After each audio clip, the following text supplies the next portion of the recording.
가지 특징으로 복음을 전했습니다. 그가 말하는 전도 설교 전체가 성경입니다. 그는 성경을 가지고 구원의 도를 증거했고 성경으로 예수 그리스도를 설교를 했습니다. 사실 성경을 떠나서 예수 그리스도를 말하거나 증거할 수가 없습니다. 사람의 감정과 경험과 지식과 신비 중에는 구원의 길을 결코 보일 수가 없는 것입니다. 그런데 유대인들의 방해와 박해는 바울이 복음을 전하는 곳마다 있었던 겁니다. 이들은 마치 굶주린 사자처럼 기회를 엿보면서 계속적으로 복음에 큰 위협이 됐습니다. 그런데 바울은 담대하게 예수님을 말하고 전했습니다. 우리는 험한 일, 어려운 일이 있을 때 실망도 하고 눈치 보면서 주저하기도 합니다. 그리고 주의를 연기하거나 아니면 중단할 때가 있습니다. 그런데 바울은 끊임없는 용기 그리고 철저한 사명의식과 성령의 능력으로 그가 어디를 가거나 누구를 만나거나 실망하지 않고 중단하지도 않았습니다. 저와 여러분이 교독한 이 본문을 보면 그가 세운 가장 아름답고 모범적인 어떤 교회를 볼 수가 있습니다. 바로 베레아 교회입니다. 베레아 교회는 이후에는 나타나지 않지만 그리스도의 교회가 가져야 될 모든 요소를 다 갖고 있는 아주 모범적인 교회입니다. 오늘 신년도 재직원으로 임명받는 모든 교우들은 우리 정한제일교회를 베레아 교회처럼 모범적인 교회로 만들어서 그리스도의 임재하심을 날마다 경험하는 놀라운 역사가 임하시기를 바랍니다. 데살로니가에서 복음을 전하고 교회를 세웠던 바울이라면 박해를 받자 그곳을 떠나 베레아 지방으로 갑니다. 그리고 예수 그리스도가 구주이심을 말하고 증거했습니다. 11절을 보면 베레아에 있는 사람들은 데살로니가에 있는 사람보다 더 너그러워서 간절한 마음으로 말씀을 받고 이것이 그러한가 하여 날마다 성경을 상고함으로 그랬습니다. 데살로니가에서 유대인들이 시기하고 박해를 했지만 베레아에서는 많은 사람들이 복음을 받고 예수님을 믿었습니다. 여러분, 이것은 어떤 이유 때문에 그럽니까? 물론 하나님의 은혜입니다만 그러나 사람들이 해야 될 것도 있는 것입니다. 먼저 이 베레아 사람들은 너그러운 마음을 가졌기 때문에 그런 것입니다. 우리의 직분이 무엇이든지 현재 우리의 환경이 어떠든지 늘 마음이 넓고 그리고 마음이 너그러운 교인이 돼서 우리는 교회를 교회답게 만들어야 됩니다. 여기 마음이 너그럽다고 하는 것은 고상하고 편견도 없고 관대하다고 하는 겁니다. 속이 좁은 사람은 오해를 잘 내고 그리고 수시로 화를 내고 삐죽거리면서 변덕이 심한 겁니다. 그런데 너그러운 사람은 그렇지 않습니다. 너그러운 사람은 바로 다른 사람을 이해하고 말씀을 수용하고 하나님께 돌아오는 것입니다. 이제 설교를 듣는 모든 사람들은 자기의 생각과 자기의 편견을 버리고 하나님의 말씀을 받습니다. 유대인들은 독선적이고 너무 편견적입니다. 이들은 바로 거짓말로 주의 종을 모함하고 비난을 했습니다. 예수님과 그분이 전한 복음까지 전혀 인정하지 않습니다. 하나님의 아들 예수 그리스도를 죽였고 제자들까지 박해한 사람들이 바로 유대인들입니다. 여러분, 우리가 은혜 받으려면 작은 일로 삐치고 화를 내는 속 좁은 사람이 되면 안 됩니다. 그런 사람을 밴댕이 같다고 합니다. 늘 비판적이 아니라 자기 인격이 너그럽고 고상한 그리스도를 닮아야 됩니다. 입으로는 주여 주여 하고 주의 이름을 부르지만 속마음이 좁은 사람도 있습니다. 다른 사람이 볼 때 신앙은 아주 좋은 것 같지만 인격적으로 철이 없고 버릇없는 사람도 있습니다. 바울은 예수 그리스도의 인격을 가지고 예수 그리스도를 바라봤던 것입니다. 오늘 저와 여러분도 편견 없는 마음, 예수님을 향한 열려진 마음으로 하나님의 은혜를 사모하고 은혜를 받아야 됩니다. 바로 재직원들은 마음이 너그러운 사람들이 되어야 됩니다. 그리고 두 번째는 간절한 마음으로 하나님의 말씀을 받습니다. 여기 간절한 마음이라는 것은 생명을 거는 열심을 말합니다. 베레아 사람들은 하나님의 말씀을 듣고 받는 일에 정말 생명 걸 정도로 이들은 열심이었습니다. 바울이 가는 곳마다 많은 방해와 박해가 있었지만 베레아 사람들은 주의 말씀에 자기 생명을 거는 열심이 있었던 겁니다. 11절을 다시 읽어보면 베레아에 있는 사람들은 데살로니가에 있는 사람들보다 더 너그러워서 간절한 마음으로 말씀을 받고 이것이 그러한가 하여 날마다 성경을 상고함으로, 여기 간절한 마음으로 말씀을 받고 이것이 그러한가 하여 라고 하는 것은 바울이 증거한 하나님의 말씀을 의심하지 않고 그대로 믿었다고 하는 겁니다. 순수한 열심, 간절한 마음에는 주님을 향한 노력과 헌신이 뒤따르고 있는 것입니다. 여러분은 하나님의 말씀을 듣고 받는 일에 간절한 마음이 있습니다. 의무적으로 혹은 습관적으로 교회에 나온다면 예수님과 말씀에 대한 간절함이 없는 겁니다. 내가 오늘 이 말씀을 받고 내가 이 말씀에 의지하여 하나님을 기쁘시게 하겠다는 마음, 내가 말씀을 받고 교회에서 필요한 일꾼이 되겠다고 하는 그 마음이 없이는 하나님의 은혜를 경험할 수가 없는 것입니다. 우리는 베레아 교인처럼 간절성이 있어야 됩니다. 말씀에 대한 간절성, 기도의 간절성, 하나님 앞에 헌신하고자 하는 간절성, 하나님의 뜻대로 헌신하려고 하는 이런 간절성이 있을 때 하나님이 우리를 크게 사용하게 되는 것입니다. 그리고 또 한 가지는 날마다 성경을 상고를 했습니다. 이들은 바울이 전하는 말씀을 그대로 받았습니다. 성경을 더 상세하게 연구를 했습니다.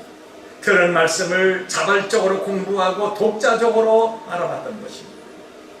데살로니가전서 2장 13절을 보면 이러므로 우리가 하나님께 끊임없이 감사함은 너희가 우리에게 들은 바 하나님의 말씀을 받을 때 사람의 말로 받지 아니하고 하나님의 말씀으로 받으니 진실로 그러하도다. 이 말씀이 또한 너희 속에 믿는 너희 가운데서 역사하느니라고 있습니다. 성경을 읽고 성경을 공부하고 성경을 연구하는 일에 무관심하고 필요성을 느끼지 못하는 현대 교인들과 얼마나 많은 차이가 있습니다. 일주일에 한 번 교회 나온 것으로 만족하십니까? 그것도 내 편리 따른다면 어찌 성경을 상고할 수가 있겠습니까? 여러분, 우리가 가진 성경은 모든 진리의 표준이 됩니다. 모든 삶의 기초가 하나님의 말씀이십니다. 내가 성경을 사모하는 것은 내 신앙생활의 가장 소중한 것을 받아들이고 있는 겁니다. 왜 우리가 성경을 상고해야 되는 것입니까? 신앙의 성장과 확신을 갖기 위해서는 반드시 성경을 상고해야 됩니다.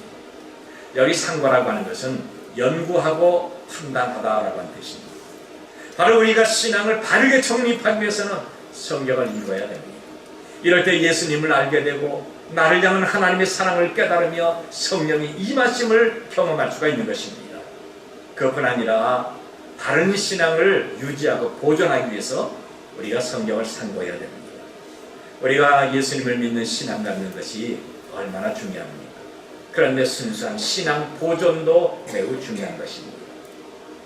내가 하나님의 말씀을 통해서 순수한 신앙을 보존하는 것은 이단의 유혹을 물리치고 사탄의 역사를 말씀으로 이기고 말씀에 굳게 서서 영원히 요동하지 않습니다. 그런데 확실한 신앙이 없다고 한다면 이단과 사탄의 속임에 쉽게 넘어갑니다. 우리가 올바른 성경을 설교하기 위해서는 하나님의 말씀을 가져야 됩니다. 예수 그리스도를 성경으로 증거하고 아직도 믿지 않는 사람들에게 주의 거룩한 뜻대로 지도할 수 있는 방법은 하나님의 말씀이라고 하는 것입니다. 여러분, 성경을 더 많이 읽도록 하십시다. 교회에서 성경 공부 문제제가 있는데 이제부터라도 성경을 공부하도록 하십시다. 사탄은 성경을 멀리하게 만듭니다. 사탄은 우리가 성경에 무관심하게 하고 단지 목사의 설교 듣는 것으로 끝나게 만드는 것입니다. 사탄은 바쁘고 피곤하다는 핑계를 만들어서 성경을 읽을 시간조차 주지 않습니다. 오히려 그 시간에 텔레비 뉴스를 보고 연속극을 보라고 하는 것입니다. 우리가 성경을 읽고 성경을 공부할 때 성경에 숨겨진 하나님의 보화가 우리의 것이 되는 것입니다. 우리는 기도할 때마다 교회가 부흥해달라고 합니다. 그리고 교회 부흥을 위해서 전도하고 헌신도 하고 노력합니다. 그런데 여러분, 교회 부흥은 내 신앙 문제가 해결돼야 되는 겁니다. 내 문제가 해결된 후에 너의 문제로 나가야 됩니다. 그런데 나의 문제가 과연 어떤 것입니까? 나의 문제는 늘 영성이 부족한 것과 성경 지식이 부족한 것입니다. 나의 영성이 되살아나고 내 기도의 능력이 회복이 되고 성경을 사모할 때 우리 인생 문제가 해결되는 것입니다. 베레아 교회는 자신들의 문제를 해결받습니다. 이들 한 사람 한 사람이 다른 사람보다 더 너그러운 교인으로 변하게 된 것입니다. 간절한 마음으로 하나님의 말씀을 받았습니다. 그리고 날마다 성경을 사모하며 읽었습니다. 개인의 영성이 회복이 된 것입니다. 성령의 능력을 경험한 것입니다. 그랬더니 교회는 모범적인 교회로 부흥하게 됐습니다. 오늘 제 직원으로 봉사하는 여러분의 몫이 바로 이것입니다. 베레아 사람들은 마음이 너그러웠고 간절한 마음으로 말씀을 받았고 날마다 성경을 상고했습니다. 그러니까 교회는 정말 놀랍게 변화가 있었습니다. 어떤 변화가 있었을까요? 숫자적으로 부흥하게 된 것입니다. 여러분, 교회 부흥은 질이 좋아야 되는 겁니다. 질이 좋으면 영적인 부흥이 있습니다. 이제 개척된 교회가 날마다 숫자적으로 증가하는 것을 상상해 보도록 하십시오. 얼마나 신나는 것입니까? 목이 터지라고 외쳐도 숫자적인 증가가 없고 오히려 감소된다면 얼마나 속이 상합니까?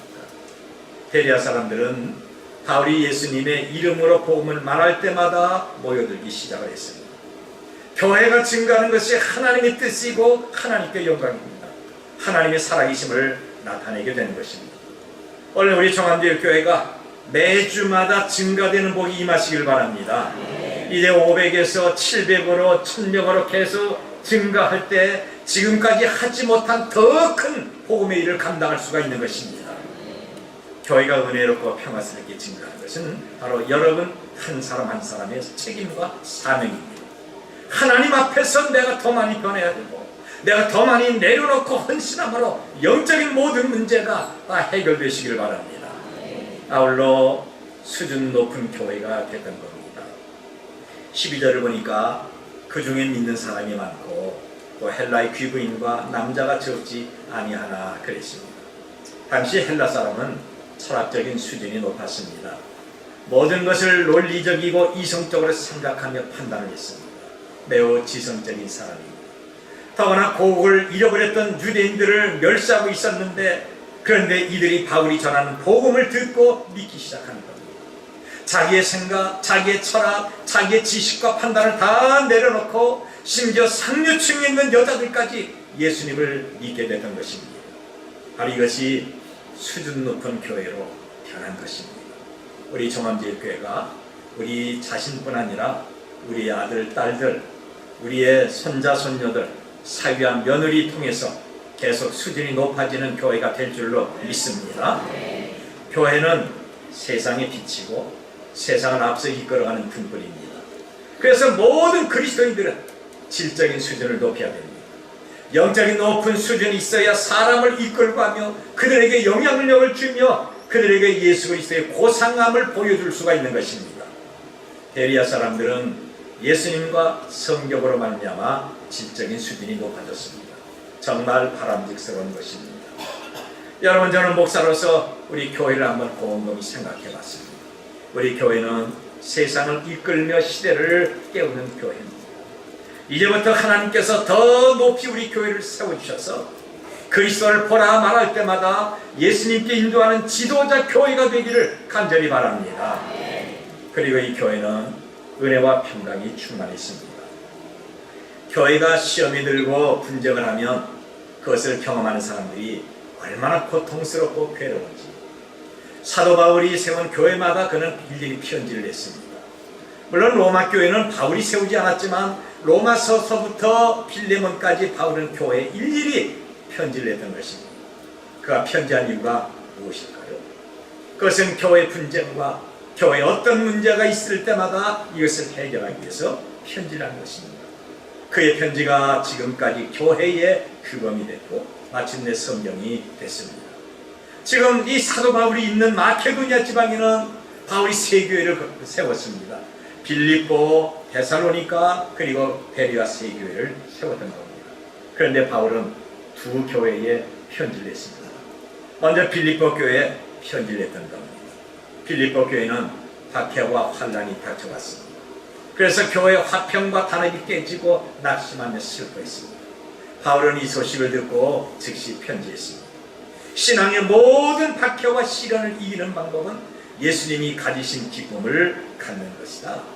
그래서 빌립보서의 특징은 그리스도 안에서 기쁨을 강조한 것입니다. 내가 하늘의 시민권을 가진 것 생각할 때 이 땅의 고난은 잠깐이니까 너희들이 참자. 내가 박해를 받고 시련을 당하면 나도 골고다 십자가에서 그리스도의 고난에 동참하는 것이다. 그러니까 나는 기쁘다. 이 바울은 바로 그리스도 안에서 기쁨을 강조하므로 모든 시련과 인생 문제를 해결할 수가 있었습니다. 그리고 데살로니가 교회에 2번씩이나 편지합니다. 그것이 전서와 후서입니다. 데살로니가 교회는 잘못된 재림감이 있었습니다. 예수님이 이제 곧 재림할 텐데 이래서 뭐하냐? 그거 해서 뭐하냐? 갖고 있는 돈 다 쓰다가 천국 가자. 그래서 사회에서 행하는 모든 일을 다 중단하고 학생들은 공부하는 것까지 다 중단했습니다. 그러면서 이들은 예수님이 다시 오시기 전에 죽은 사람은 어떻게 되느냐? 그러면서 죽은 사람의 영혼까지 걱정하기 시작했던 겁니다. 이들은 다시 오실 그리스도를 기다리면서 이 사회 질서를 혼란스럽게 하므로 교회에서 분쟁이 있었습니다. 사회에서 교회를 지탄하기 시작합니다. 그래서 바울은 2번씩이나 편지를 하면서 그리스도 재림의 올바른 지식을 가르쳐 주었다는 것입니다. 그런데 지금 세운 이 베리아 교회는 아무 편지가 없습니다. 만일 바울이 베리아 교회에 편지했다면 빌립보서나 데살로니가 전서처럼 베리아서라는 성경이 있었을 것입니다. 그런데 성경이 없습니다. 왜냐하면 다른 사람보다 더 마음이 너그럽고 간절한 마음으로 날마다 성경을 상고했기 때문에 교회 문제나 분쟁이 없었던 겁니다. 그 교회 말썽꾸러기도 없었다고 하는 겁니다. 박해를 받아도 능히 신앙을 넉넉히 지킬 수가 있었습니다. 교회는 오직 은혜와 평강이 충만했던 것입니다. 여러분, 이 땅의 지상교회는 크고 작은 많은 문제들이 있습니다. 어떤 교회는 예배하지 못할 정도로 다투기도 하고 심지어 교회가 갈라서기도 합니다. 어떤 교회는 사회법원의 판결을 기다리기도 합니다. 교회 안에서 서로 높아지려고 분파도 생기고 분쟁도 있습니다. 모함과 비난과 불평으로 교회가 소란스럽기도 합니다. 그런데 베레아 교회는 아무런 문제가 없습니다. 혹시 문제가 있어도 마음이 너그럽고 성경 중심의 신앙이었기에 하나님의 은혜로 모든 것을 넉넉히 해결할 수가 있었던 것입니다. 원래 우리 종합제일교회가 베레아 교회를 본받는다면 이 교회는 성삼위 하나님이 더 크게 영광받게 될 것이고 우리 교회는 은혜와 평강이 충만하게 될 것입니다. 세상에는 교회가 참 많습니다. 한 건물에 교회가 3개가 있는 건물도 있기도 하고 한 집 건너 교회가 하나씩 있는 것도 있습니다. 그런데 교회가 많다고 다 하나님 앞에 영광되는 교회는 아닙니다. 이 땅에 있는 지상교회는 완전하지 못합니다. 그런 가운데 베레아 교회의 좋은 점을 우리가 본받아서 교회를 은혜스럽게 성장시켜야 됩니다. 그런 교회로 만드는 교우들이 교회 충성스러운 일꾼들입니다. 이제 신년도에 봉사할 재직원들도 교회를 숫자적으로 또는 질적으로 성장케 하는 모범적인 교회로 만들도록 하십시다. 오직 은혜와 평강이 넘쳐서 성령이 자유롭게 역사케 하는 이런 교회로 만들도록 하십시다. 신년도 재직원으로 임명받은 모든 일꾼들이 교회를 교회답게 만들면서 주님 앞에 바르게 헌신하는 신실한 주의 종들이 되시기를 바랍니다.